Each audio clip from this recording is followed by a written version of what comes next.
आज तक रेडियो सुनता है सारा जहां। ज्ञान ध्यान।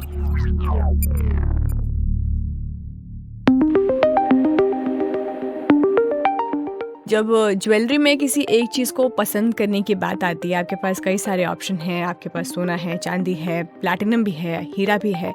तो हीरा जो है वो हर एक की पहली पसंद होता है। अमीरों के लिए तो ये वैसे भी आन बान और शान की चीज़ होती है। कुछ कंपनियों ने विज्ञापनों के जरिए इसे लोगों की जिंदगी का हिस्सा बना दिया है।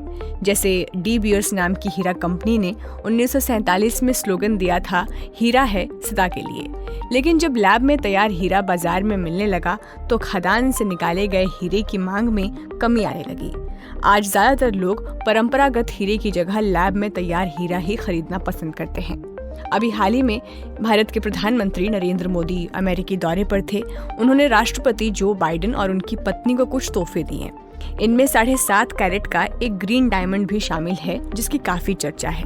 वैसे तो ये आर्टिफिशियल डायमंड है जिसे लैब में बनाया गया है, लेकिन कई मायनों में इसे असली हीरे से भी बेहतर बताया जा रहा है। तो इसकी क्या खासियत है, ये कैसे बनता है, कीमत क्या है और आखिर लैब में हीरा तैयार कैसे किया जाता है? क्या ये पारंपरिक हीरे का स्थायी विकल्प है? आज के ज्ञान ध्यान में इन्हीं सवालों के जवाब ढूंढेंगे।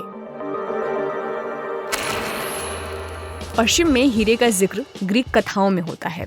कहानियों में हीरे को आसमान से टूटा हुआ तारा कहा गया। रोमन साम्राज्य ने हीरे को दिव्य शक्तियों से जोड़ा।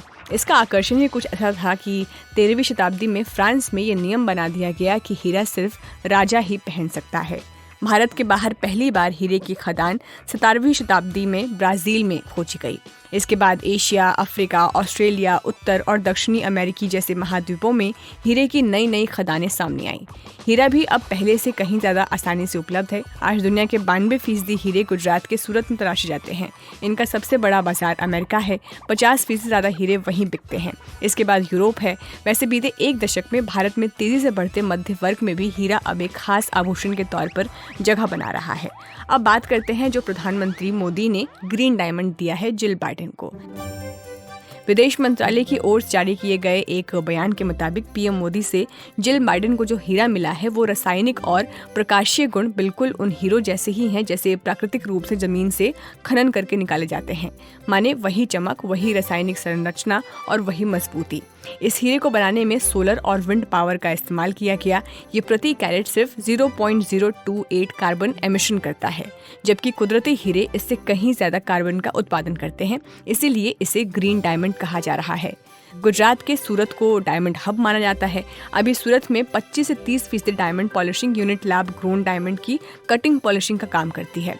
इनमें से 15% यूनिट्स लैब ग्रोन डायमंड तैयार करती हैं।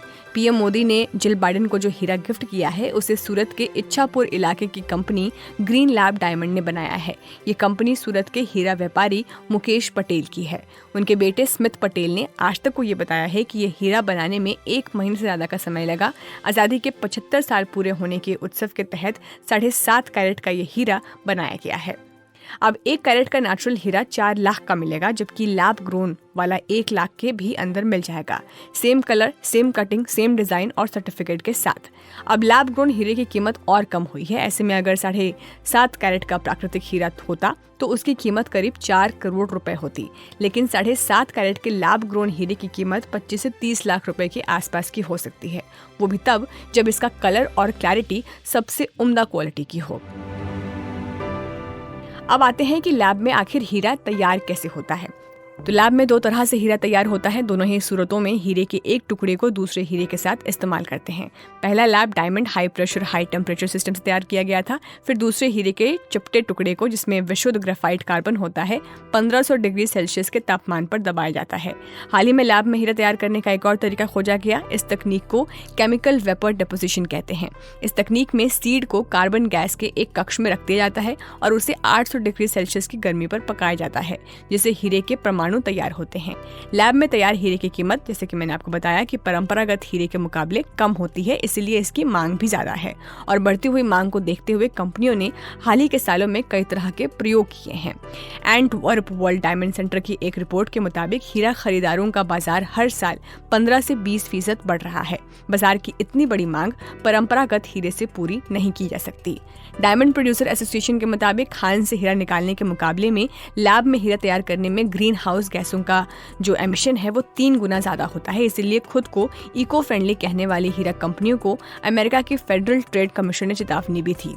कंपनियों से कहा गया कि वो अपने दावे के समर्थन में पुख्ता सबूत दें। दूसरी ओर डायमंड फाउंड्री का कहना है कि खान से हीरा निकालने में ज्यादा ऊर्जा का इस्तेमाल होता है। जमीन से हीरा निकालने में ऐसे ईंधन का इस्तेमाल होता है जो पर्यावरण के लिए मुफीद नहीं है, जबकि लैब में हीरा तैयार करने में रिन्यूएबल एनर्जी सोर्स का इस्तेमाल होता है। एक रिपोर्ट के मुताबिक जमीन से 1 कैरेट हीरा निकालने के लिए 250 टन मिट्टी खोदी जाती है। हीरे की कुछ खदानें तो इतनी विशाल हैं कि इन्हें नासा के टेरा सैटेलाइट से देखा जा सकता है। 2014 की फ्रॉस्ट एंड सल्विन की रिपोर्ट में जिक्र किया गया कि खदान से निकाले जाने वाले हीरे में लैब में तैयार किए जाने वाले हीरे के मुकाबले 2 गुना ज्यादा ऊर्जा की जरूरत होती है। खदान से 1 कैरेट हीरा निकालने में 75 किलो कार्बन डाइऑक्साइड पर्यावरण में मिलती है, जबकि लैब में तैयार होने वाले हीरे में कुछ ही ग्राम कार्बन डाइऑक्साइड गैस निकलती है।